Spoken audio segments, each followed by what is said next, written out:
டே கர்ணா, நீயும் உன் கையை காட்டு. அண்ணா நான் எதுக்குண்ணே? டேய் போடா, அதான் அண்ணன் சொல்றாருல, போ.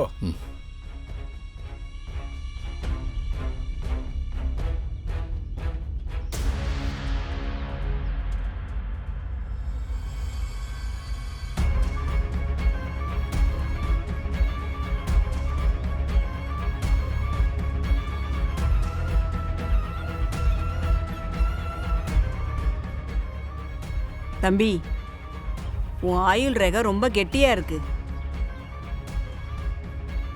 அது உன் உசுரை மட்டும் இல்ல, உன்னை சுத்தி இருக்கிற எல்லா உசுரையும் காப்பாத்தும்.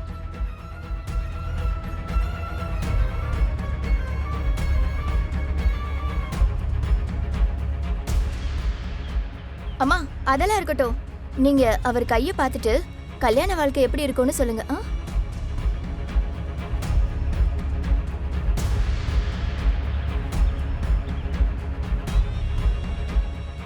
இவருக்கும் ஒன்ன மாதிரியே கல்யாணம் ஆகி மகாலட்சுமி மாதிரி ஒரு பொண்ணும் ராசா மாதிரி ஒரு பையனும் பிறப்பான்.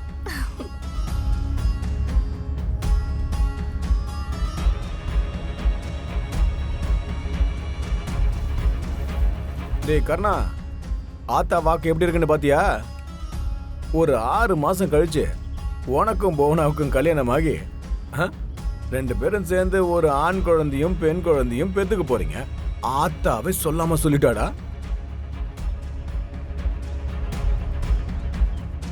நான் அன்னைக்கே சொன்னலடா, இவங்க 2 பேருக்கும் நான் கல்யாணத்தை நடத்தி காட்டுவேன்னு. ஆனால் இங்கே இருக்க சில பேர் தான் அதை நம்பாம சவால் விட்டு திரியிறாங்க.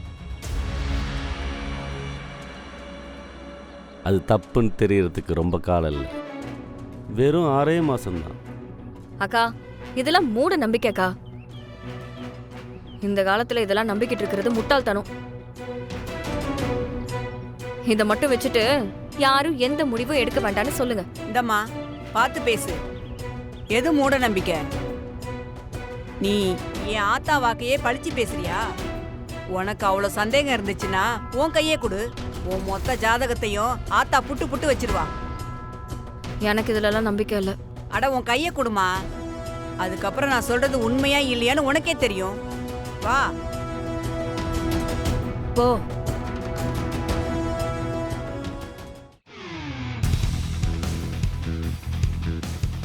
தள்ளு. ஏய் உன்ன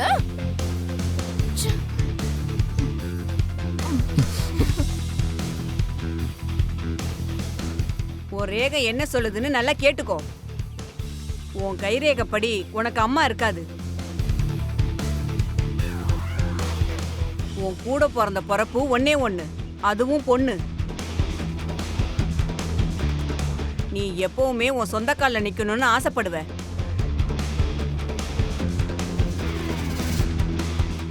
யாருக்கிட்டையும் ஒத்த பைசா கூட கடை வாங்க மாட்டேன்னு சொன்ன உனக்கு அந்த கடனாலே எவ்வளோ பிரச்சனைக்கு அப்புறம் தான் உன் கழுத்துல தாலி ஏறி இருக்கு.